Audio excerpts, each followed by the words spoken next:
na lung se na ngai lo ta khat chun na zo thlep jinga chule kita lo ta nang dinga hin khu aman nunga jong nangin ama no ama pa chu na ngai lu jinga a bol khil na zo se ngai dam chang ding le lung se jing dinga na ki gel khayam hi chi ta banga na thu ha sa chu pakai jin ho chunga jong ani jing na hi aji chu ho jong hi pakai jin ama hinglam zon tinga phatam ta ve ngai lu na ei chan wa lung se na le khoto na thing se na ei pi nung wa jong e ho in ama don lowa e ho dei dan na hin khu iman chi wa hin e pathet o e ho chunga lung na na le lung gim na sata ani ji hi tu ni a na gyal do kham hello na bon chawin malam hin khu channel a kahin lem kit ove tu ni in bible a to sim lung set ta le ngai nom ta chule e ho zo se dinga ki hil na thei ta to sim them gal ho sia le notinu ajinu to sim tunin anangai khom kin hoite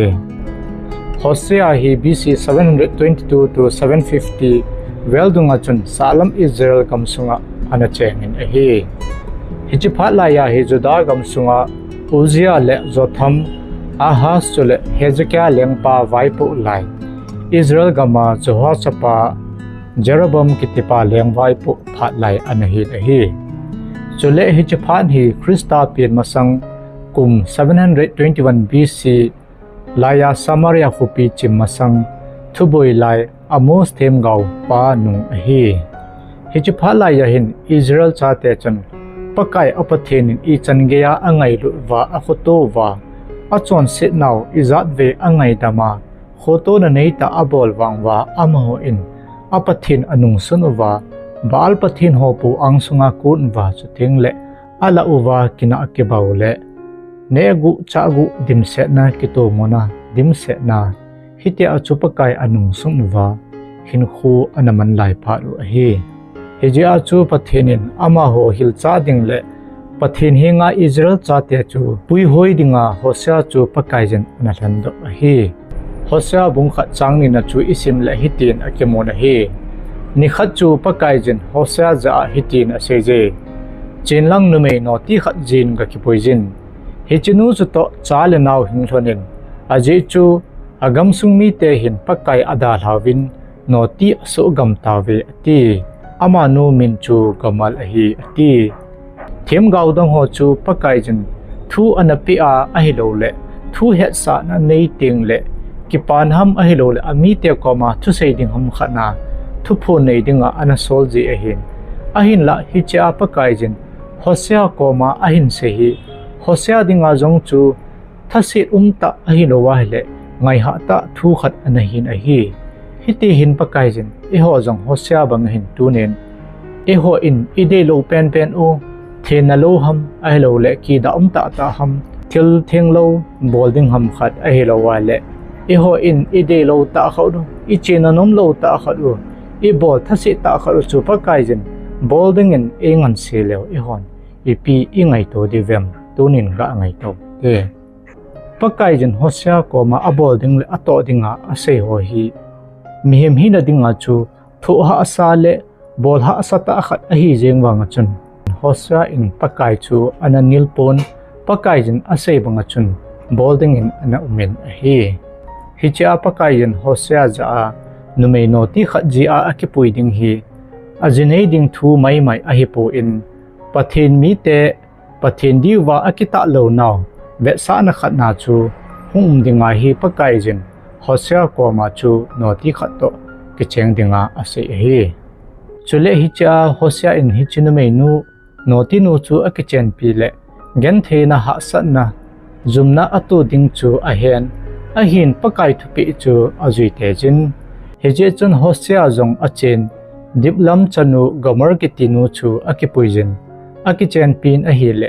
gomalin naw ovak paijin chapa khat ahin pi tan ahi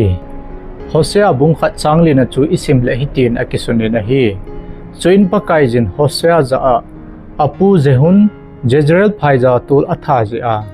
Israel lengpa talen kamat sa ding zein na chapa min hi Jezreel sa in ati hichia pakai luhan na hi Israel lengpa ahab min Jezreel phaya nabut kitipa anathana thu je achu pakaijin Israel chu talan ma sa ding ati a hi chule abanin Hosea bung khat changup na chui vetle chujovin Gomorlin naw ovop kinen chanu khat jong ahin kitan a hi le hi cha jong hin pakaijin Hosea za asejin Israel te ngailulova achon se naw jong ka ngai dam ta lo ding je in na chanu hi amin ngai lo a hi lo le dip dam na be sa in aji chu keiman Israel in sungmi te chunga dip dam na kanelo hilding abon chawa ka ngai dam loading a hi atikit a hi abanin Hosea bung kha changko na chu isim le hitin akisune Gomalin chanu noi abanungin Gomalin naw ovop kidin chapa khat a hin kide hi cha jong hin Hosea za apakaijin Israel te hi kamite a hi tapowin keizong apatheno ka hi tapoi hi je chun na chapa hi amin kamite hello sa in atikit in a hi abanin Hosea in noti no me khat akichen pi chu Gomalin hi chin sunga ahung machun lungnop na le kipa na len ta nejin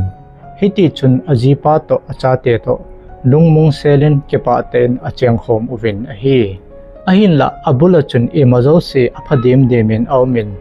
ahin la pha cham kha jo chun Gomalin ahin khului athangai jin ajipa le achate dan han masang achon ngai bangin notin agachon ketan a hi hicha hin Hosea dingin athu ha hle ajengin ama dinga chun lungyal ha hle in chule pakai jin ipidinga ama chunglom loma hiti a hi thil ahun sa ham ti a hi Hosea chu kingai to a lunghi mo ta le pakai chunga lunghang thei anahin a hi ahin la Hosea chun e ho mihim lungyal ngai to bangbangin angai to pon izakai chu pakai jin angai to a pakai jin agon a hitin agelin pakai jak tanglovin azinu dinga chun phar khat ting le ama in achon na alam tha na hozo si ahin ki he chena ahung kile ki ding chu sunle zanin ananga ajingin chule ama dinga chun ataw pi ji in a hi chule Hosea in ajinun adala ji a chu jumnale za sa na tamta athu na bana jong achate ho in anu chu ahol jing diu hin ama dinga jong aji khanin hiti a adala mang ke za hin khu noti chona aga chon jing chu Hosea dinga jong chu thilha sata le thu ha sata khat heding a hi ajinun adala na Hosea in genthe ha sa na athu keu chilowin mi ho in jong ama chu to nup na le dai thang na in ane evin aji jong kiven tup zolo aji in adala pa ti in adai thang jiwin a hi le hi chozo si chu Hosea dingin athu ha hle jin hi chule Gomalin ajipa le achate ada ha noti chona aga chon ki jing hi Israel chun pakai apathet angail una asu mila banoi hauna nopsa na jinga a chu Gomal to te ka na hi kinen a hi hitia Gomalin ajile achate asu mila leise nopsa na hin khu manding angai to wanga achaina ama chunga gen theina na sata athuna chubana jong su ai akizu pha na chun hechun mi ho in Hosea ahung sei piwin a hi le hechun Hosea chu su ho kizu na kai hanga chun achin a hi le azinu Gomer chu ahin modo ta na hi Hosea bungthum na chu isim le hitin a kisei kin a hi pakai jen Hosea koma ahin sei kinin che in lang na zinu chu anoti son akunin gachado kin nang ga kepoi kinin achon hilna nangdinga kita alo na hin khu amana izat jong le keiman kamite Israel chate ka ngailun bangin nangin jong najinu Gomer chu ngailu na thingse nin ngailu ki nin thin akipui ki din pakai jin Hosea chu anasol kinin hi cha pakai jin Hosea koma ahin thusei kin hi Hosea dinga chu mihim nunggela ingai tu a igelle thilha asata khat hi kinin hi aji chu eiman ilung se hle a ingai lu hle jem wanga ama in eidinga kita lo ta hin khu amana noti chona aga chona hi chi chu pakai jin naga ki pui ki ding aban ting le ama chu lung se na le ngai lu na ling se na ngai lu ki ding he ati chu mihim nung gela iga ngai tu a he le a ha hle jingin i ho jong Hosea din mana chun ding ding hilew hen ipi ingai tu diwam pakai thu sei chu izui diwam a hi lo hai le hi chawang hi mi him dingin aha sawale iti divam ipi ngai to divem ahin la Hosea in wang hi chan ge ya azino in ama le achate adala a noti chona aga chona hin khu jalhanga hita aga manjing wanga chun pakai thu sei chu apel po in ama in azino chu aga kipoi kinen hi chun Hosea chu su ho ki zo na kai langa chun achin a hi le azino gamar chu ahin modo ta na hi Hosea bungthum changkha changina chu isim le hitin akisuni da hi heje chun kin jong hitabang nume chu dangka sekil somlanga to sakol chang homol dim khat le lethes dim khatin ka choi hi chun Hosea chu su ki zo na kai langa chun achin a hi le ja cha thu le gen theita mi khut noi za gomol chu agamudo tan hi chun Hosea amanu aman thing set ahin pe in ngai lu na le khoto na nei te in azinu chu in lama ahin kile pui kitan hi cha Hosea in azinu chu ama dinga kita lo ta ahin kho amana ama ada la no ti chona aka chon jing wanga Hosea in azinu chu kai thanga ka ki that do ngai lu na le khoto na nei ta in lama ahin kile pui kit chun pathin mi ngai lu na asan dan le anasat dan avet sa in gen the ha sat pet panpi nei lawa ikigel ting jong le ei panpi jing ei ngai lu jing pathin ama jing ti jong vet sa na hi abana pathin Hosea amancha Israel te agina anabol na chu ahi le Hosea bungge changsigi na chu hitin aksunen ahi ama hon huipi chu muchi tu a atu uhin chimpe ke pe chu changat banga a diu ahi changphungin jang changpal apupon ne dinga ansu do lohel ding ahi changphal aga namha jong le gamdang miten aba agam bet ding ahi chole Hosea bungko changsom la sigina chu isim le hitin akimod he athu sei angai lo jewa kapathenin ama ho hi apai mangding ahi ovin namtin vai pi la wa thaile khopema ma tha diu ahi hi chi pakain amite Israel te chunga alunghana aphon do na ahi pakaijin Israel chunga gi na abola amiten angai lo jeun 722 BC in Assyria in Salam Israel lengam anusumangin pathin gi na chu amite chunga anangui thangin ahi ahin la pakaijin amite chunga go na talan anapi wangin pakai mingai lu na anom jingin amin de chu anakho sa kinin anako kinin ahi hichia pakaijin amite angai lu na anakho sa na chu ahi le Hosea bungup changkha na chu isim le hitin akisube hungovin pakai hinga kile kitaw hite aji chu aman ebol dam theina diwa ebol telo ahi aman ejep che saw ahitan ebol dan kitte diu ahi chole bung somli changkha na chu isim le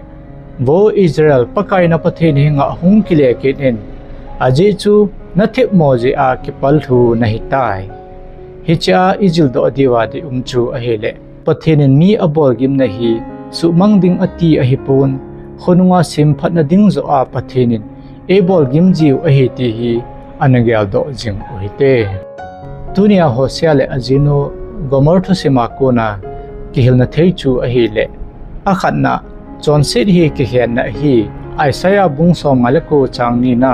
ama wang na thimo na changsevin nang hole na patheno keka ke khenna asim do a na chon sit ho chun nang ho dinga amai asel mang ahin hiji achu pathenin aza apha lo ahije chole ani na pathen mi ngai lu na chu athlem ahingai poi Hosea bungsom li changli na pakaijin asejin kamite kinungpui ki din ting lunggil ta kalung set ding